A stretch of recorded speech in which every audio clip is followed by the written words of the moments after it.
My wife said, "I'm done pretending. I want him, not you." I said, "I appreciate your honesty." Then I hired a forensic accountant who found her secret account with stolen money from our business. Her lover disappeared when the criminal charges were filed. I, 36 male, was reconciling our catering business's quarterly reports when my wife Desiree, 34, walked into our home office. She stood there for maybe 30 seconds before saying, "I'm done pretending. I want Landon, not you." I looked up from my laptop, saved the spreadsheet, and said, "I appreciate your honesty." She blinked. "That's it? That's all you have to say? Would you prefer drama? I can throw something if it helps." "You're such a robot, Ezra. This is why I fell for someone who actually has emotions." Landon was her CrossFit coach. Classic, right? She'd been going to his 6 a.m. classes for 8 months. I'd noticed the new Lululemon sets, the protein shakes, the sudden interest in meal prep Sundays.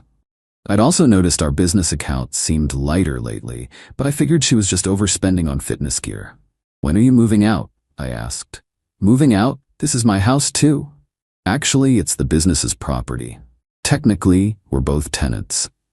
She rolled her eyes. "Whatever. Landon's picking me up in an hour. We're going away for the weekend to figure things out." "Cool. Leave your business credit card on the desk." "Excuse me. The company card. Leave it." She threw it at me. "You're pathetic. 10 years of marriage, and this is your response? What would you prefer? Begging? Crying? I'm not going to convince someone to stay who doesn't want to be here." She stormed out. An hour later, I watched from the window as Landon's lifted truck pulled up. Dude had those dangly balls hanging from his trailer hitch. Real classy. After they left, I did what any reasonable business owner would do. I started going through our books properly. Not the surface level stuff I'd been doing, but deep diving into every transaction. What I found made me call my brother Quincy immediately. He's a CPA. "Q, I need you to look at something. I think Desiree's been skimming."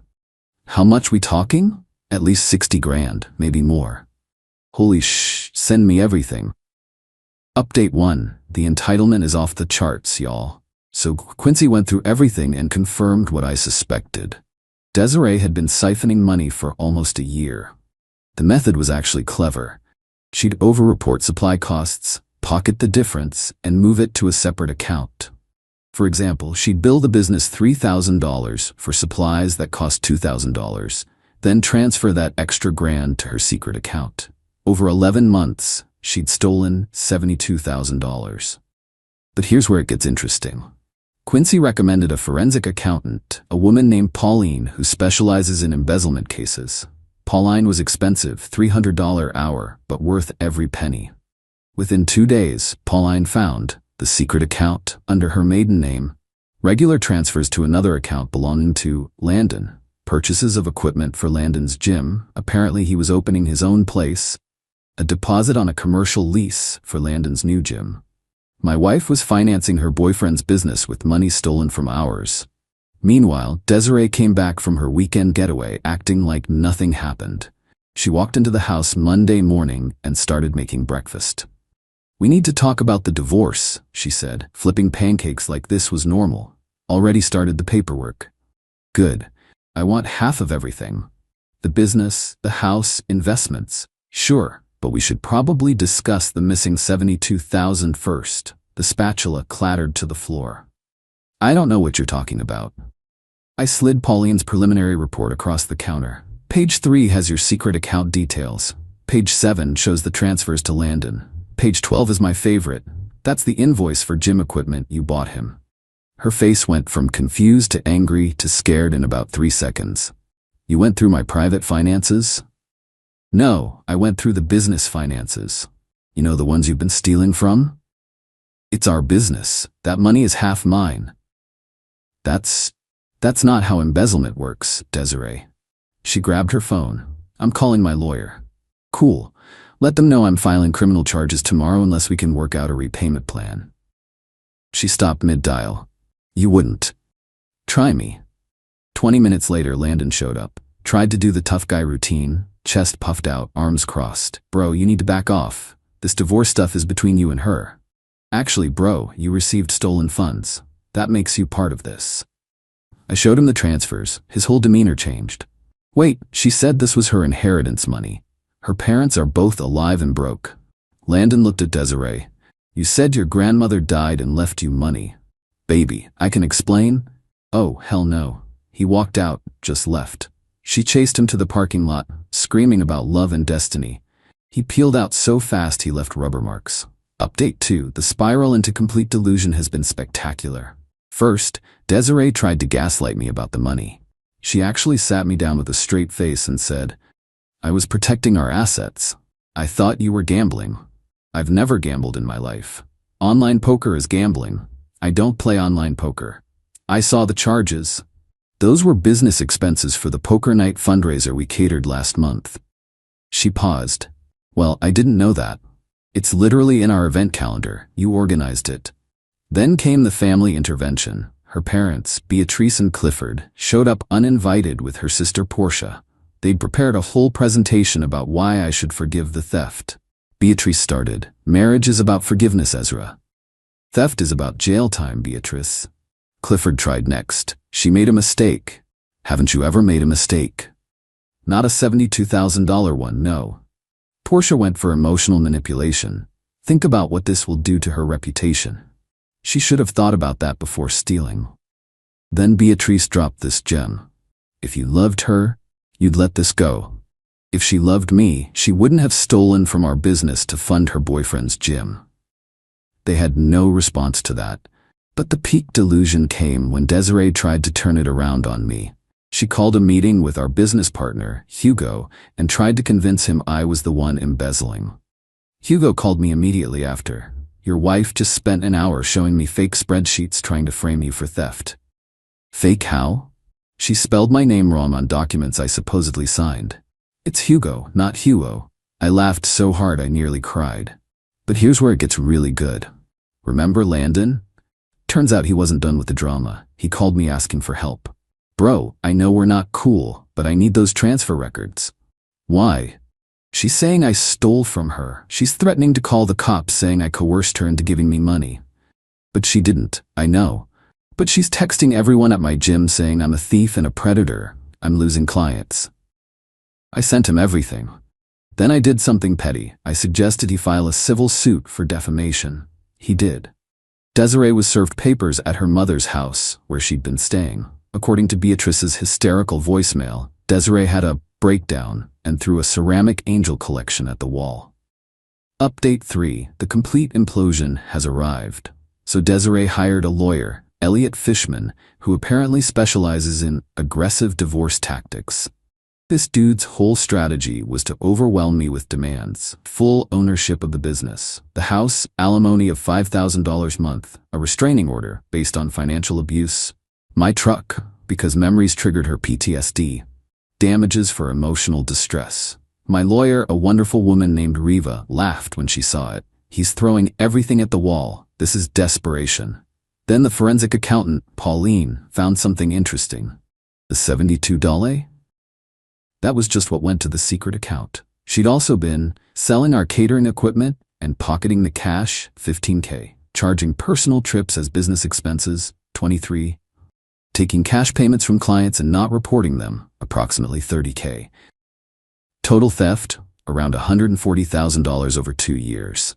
Pauline also discovered Desiree had applied for business loans using forged documents with my signature. 3 applications totaling $200. None approved, thank God. But attempt to commit fraud is still fraud. I had Riva call Elliot with one message. We're filing criminal charges Monday unless your client agrees to our terms. The terms: 1. Divorce with no contest. 2. Full repayment of stolen funds. 3. She walks away from the business entirely. 4. She covers her own legal fees. 5. No alimony, obviously. Elliot called back in an hour. My client says you're bluffing. Monday morning, I walked into the police station with Pauline, 3 boxes of evidence, and Riva. We filed charges for embezzlement, fraud, and identity theft, the forged signatures. By Monday afternoon, Desiree was arrested at her mother's house. Beatrice called me screaming that I was destroying the family. Your daughter destroyed herself, Beatrice. She's facing 5 years in prison. Then she should probably take the deal. Tuesday, Elliot called. My client will agree to your terms. Too late. Charges are filed, but she can probably get probation if she pays everything back. Here's where Landon inadvertently became the hero. He'd kept every text where Desiree admitted to stealing the money for their future. He'd also recorded a conversation where she detailed her whole plan. Why? Because he was worried she'd screw him over too. Smart man, eventually. He gave everything to the prosecution in exchange for immunity. Desiree's response? She keyed his truck, slashed his tires, and spray-painted cheater on his gym's window. She was arrested again, this time for vandalism and violation of her bail conditions. Final update. It's been 3 months since this all started. Time for the Desiree took a plea deal. 2 years probation, 200 hours community service, and full restitution. She has to pay back $500 a month for the next 23 years. If she misses a payment, she goes to jail. But here's the thing about entitled people. They never think rules apply to them. 2 weeks into her probation, she failed a drug test. Apparently, she'd started taking Landon's pre-workout supplements, which contained a banned substance. Her probation officer didn't care that it was just supplements. Strike 1. Then she missed her first restitution payment. Why? She'd spent the money on a trip to a healing retreat because she needed to process her trauma. Strike 2. But the third strike was the best. She got caught working at a catering company, our direct competitor, using our recipes. The owner, Andreas, called me when he realized the signature sauce she was making was exactly like ours. "Did she steal this from you?" Andreas asked. "Check if she's using Ceylon cinnamon and cardamom in the spice blend." "How did you know?" "Because that's my grandmother's recipe. It's legally registered as our trade secret." Andreas fired her on the spot and sent me security footage of her copying our recipes into her phone. Violation of the non-compete clause in our divorce agreement and corporate espionage. Strike 3. Desiree got 6 months in county jail. Reduced to 4 with good behavior, but still. During this time, several things happened. 1. Landon's gym failed. Turns out being a good CrossFit coach doesn't mean you can run a business. He moved back home to his parents' farm. 2. Hugo and I rebranded the catering company. We're doing better than ever. Turns out Desiree was not only stealing money, but also turning away clients she didn't like. Our revenue is up 40%. 3.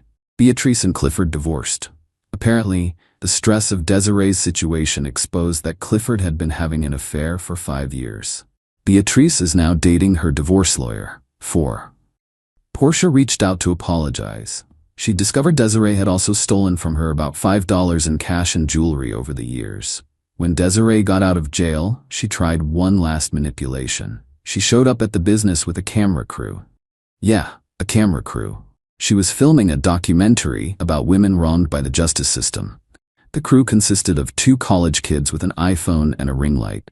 "I just want to tell my side," she said to the camera. "How my ex-husband criminalized a mental health crisis." Hugo, absolute legend, walked out and said, "Ma'am, this is private property. You're trespassing. Also, you're violating your restraining order." The college kids packed up real quick when they heard restraining order. Last I heard, Desiree was living in a studio apartment, working at a call center, and dating some guys she met at court-ordered therapy. Her Instagram bio says entrepreneur and survivor.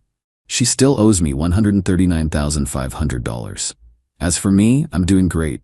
The business is thriving. I adopted a dog named Biscuit who actually appreciates my cooking. Started dating Riva's paralegal, June. Turns out we bonded over the absolute insanity of this case. Landon sent me a Facebook message last week. "Sorry for everything, bro. She told me you were abusive and controlling." I replied, "All good. How's the farm? Better than CrossFit, lol." At least he learned something. To anyone asking if I regret going nuclear, absolutely not. She stole $140K and tried to destroy my business. She got off easy with probation initially. Every consequence after that was her own choice. The best part? Our business insurance covered most of the losses after we proved embezzlement.